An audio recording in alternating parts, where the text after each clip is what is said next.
اعوذ باللہ من الشیطان الرجیم، بسم اللہ الرحمن الرحیم۔ احترام کے قابل ہیں دنیا میں جتنے لوگ، میں سب کو مانتا ہوں مگر مصطفیٰ کے بعد۔ تو آج جس موضوع پہ میں نے بات کرنی ہے، ایک تو اس کے لیے ضروری ہے کہ آپ کو مکمل طور پر میری طرف اپنا دھیان کرنا ہوگا۔ ایسے ہی ٹائم پاس کے لیے اس کو نہیں سننا، تھوڑا آپ توجہ دو گے تو انشاءاللہ آپ کو آج کی جو میری بات ہے وہ بہت زیادہ آپ لوگوں کو اچھی لگے گی، اور اگر اچھی نہ لگے تو بالکل بھی نہیں، اس کو آپ لوگوں نے آرام سے سکپ کر دینا ہے، ڈیلیٹ کر دینی ہے۔ لیکن اگر آپ لوگوں کو میری بات اچھی لگے تو اس کو آپ نے پھیلانا ہے جتنا آپ پھیلا سکو، کیونکہ کسی کے بارے میں نے آج یہ نہیں کہنا کہ وہ مجھے صرف اور صرف آج آپ لوگوں کے بارے میں بات کرنی ہے، کیونکہ میں آپ لوگوں کی وجہ سے بہت پریشان ہوں۔ میرے ینگسٹر جتنے بھی ہیں وہ سارے کے سارے بات کو سمجھتے نہیں ہیں، اور ایسے ہی خواہ مخواہ ایک کسی کے پیچھے بھاگنا شروع کر دیتے ہیں۔ تو ان کو آج میں کچھ تھوڑا سا ٹپس دوں گا کہ آپ لوگوں کو اپنے ذہن میں باتیں رکھنی کون سی چاہیے۔ ایک دفعہ ایسا ہوا کہ ایک بادشاہ جا رہا تھا سفر پہ، تو راستے پہ اس نے ایک گڈریا کو دیکھا، وہ جو بیڑے چراتا ہے، آجڑی اس کو کہتے ہیں، جٹ کہہ لیں آپ، وہ بھیڑیں چرا رہا تھا۔ تو بھیڑیں اس کی بہت زیادہ تعداد میں تھیں، لیکن ساری بھیڑیں ایک ہی لائن میں چل رہی تھی، سیدھا بالکل۔ تو جب اس نے دیکھا بادشاہ نے کہ یہ کیسے اتنی زیادہ بھیڑیں اور بڑی ترتیب سے اور لائن میں چل رہی ہیں، تو اس کے ذہن میں یہ آیا کہ کیوں نہ میں اس سے پوچھوں کہ یہ سارا تو نے انتظام ان کو ایک سیدھا لائن میں رکھنے کے لیے تو نے کیا کیا۔ تو اس نے جب بات ہوئی تو اس نے کہا کہ یہ تو بڑا معمولی سا کام ہے، یہ اتنا مشکل نہیں ہے، آپ چیک کر لیں کہ اگر کوئی باہر نکلتی ہے تو آپ مجھے بتائیں، میں اس کو ٹھیک کر دوں گا۔ تو اس نے کہا کہ جو تو نے یہ ترکیب ادھر لگائی ہے، کیا وہ تو اپنی ترکیب میری ریاست کے لیے، میری سلطنت کے لیے کچھ ایسا تیرے پاس ہے کہ میرے بھی انتظام سارے بالکل سیدھی لائن میں چلے؟ تو اس جو آجڑی تھا، جو بھیڑیں چرا رہا تھا، اس نے کہا یہ کوئی مسئلہ ہے، یہ تو بڑے آرام سے ایسے ہو جائے گا۔ تو بادشاہ نے کہا ٹھیک، آؤ تم میرے پاس وزیر لگ جاؤ۔ تو وہ جا کے اس کے محل میں وزیر ہو گیا، اور کچھ ہی دنوں کے بعد ایک کیس آیا بادشاہ کے سامنے کہ ایک شخص نے چوری کی ہے، تو اس کو سزا دینی تھی، تو اس کے بارے میں کیا کیا جائے۔ تو اس نے فوراً وہ کیس ریفر کر دیا اس گڈریا کے پاس، اس آجڑی کے پاس، کہ ہاں بھائی تو اس کا فیصلہ کر، تیرے خیال میں کیا ہونا چاہیے۔ تو اس نے بڑے سادگی سے کہا کہ اس کے ہاتھ کاٹ دو، چوری کی سزا صرف ہاتھ کاٹنا ہے تو اس کی ہاتھ کاٹ دو۔ تو اتنے تک اس کے ساتھ ایک اور وزیر بیٹھا تھا، اس نے کہا، اس کے کان میں آ کے کہتا ہے کہ جناب یہ اپنا بندہ ہے، تو آپ تھوڑی سی شفقت کریں اور کچھ تھوڑا سا رعایت کر دیں تاکہ اس کے ساتھ اس کے ہاتھ نہ کاٹے جائیں۔ تو وہ وزیر، وہ جو آجڑی تھا، وہ جو گڈریا تھا، اس نے فوراً کہا کہ یہ جو میرے ساتھ بیٹھا ہے اس کی زبان کاٹ دو۔ تو اگر اس طرح کا سسٹم کسی بھی سلطنت میں آ جائے گا تو سلطنت چلنے لگ پڑتی ہے اور سب کچھ ٹھیک ہونے لگ پڑتا ہے۔ ہمارا پاکستان بھی اسی طرح ایک ڈنڈے کے زور پہ، ایک ڈنڈے کے ساتھ چل سکتا ہے۔ اچھا، ہمارا ملک پاکستان جو ہے اس کے لیے بھی ایک اسی طرح کا ایک آجڑی، ایک گڈریا چاہیے جو ہم سب کو سیدھی لائن میں رکھے، اور ہمارا پاکستان زبردست۔ کیونکہ ایسا ہوا کہ پاکستان کو زیادہ تو مجھے نہیں پتا، میں 40-50 سالوں کے بارے میں آپ کو بتا سکتا ہوں کہ یہاں کیا سسٹم چل رہا ہے۔ پہلے ایک شخص آیا، اس نے روٹی کپڑا مکان کا نعرہ لگایا، تو آپ ساروں نے یہ سمجھا کہ شاید یہ ہمیں روٹی کپڑا مکان دے گا، لیکن اس نے تو کیا کیا، اس نے تو آپ لوگوں سے روٹی کپڑا مکان چھین لیا۔ پھر ایک اور شخص آیا اور اس نے آ کے تم لوگوں کو کہا کہ میں اس ملک کو ایک صنعتی ملک بنا دوں گا، اس میں فیکٹریاں ہوں گی، ملیں ہوں گی، اور روزگار کے مواقع بہت زیادہ ملیں گے۔ تو آپ نے کہا چلو آ جاؤ، لکیر کے فقیر۔ جب وہ آیا تو اس نے فیکٹریاں تو ضرور بنائیں، لیکن ملک کے لیے نہیں، آپ لوگوں کے لیے نہیں، اپنے بچوں کے لیے۔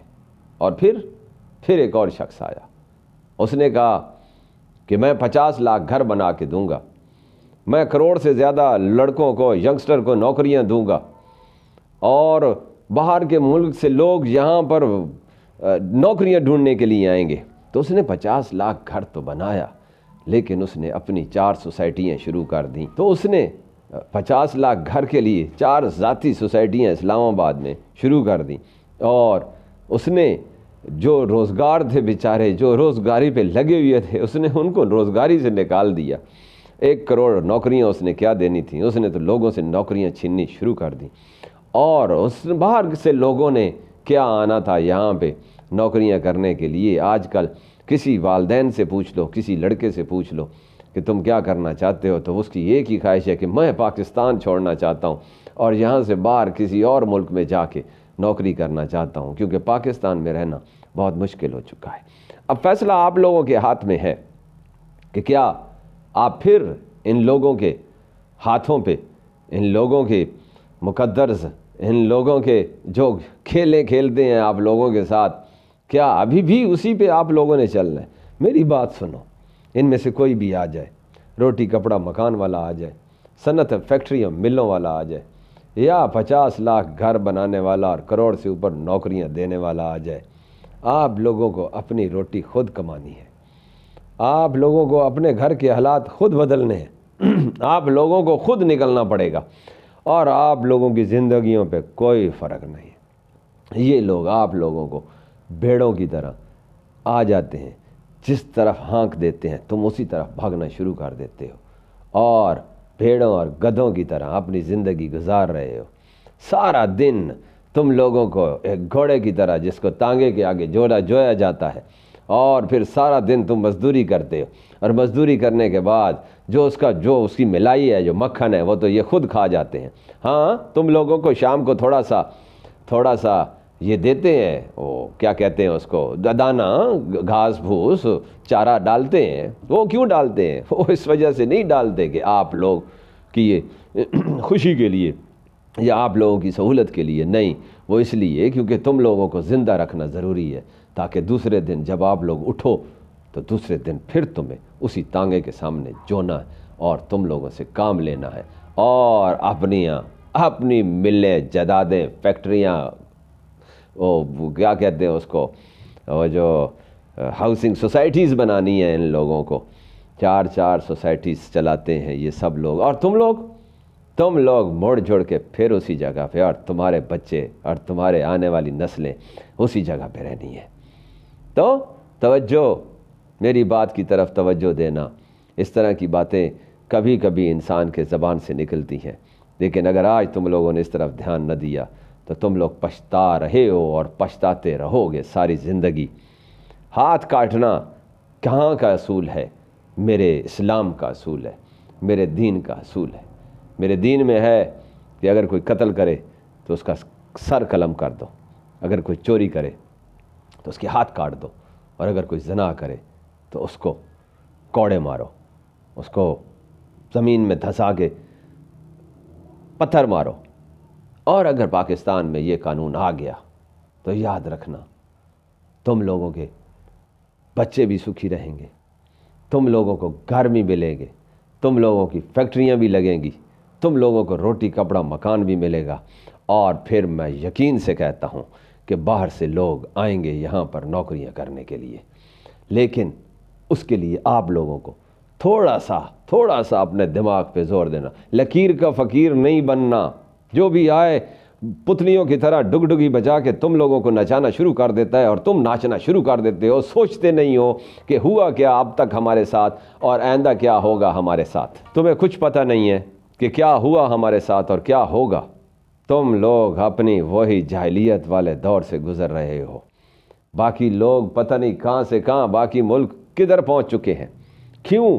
کیونکہ ان کے اندر سسٹم ہے، قانون ہے، سختی ہے۔ ہمارے ملک میں سختی نہیں ہے۔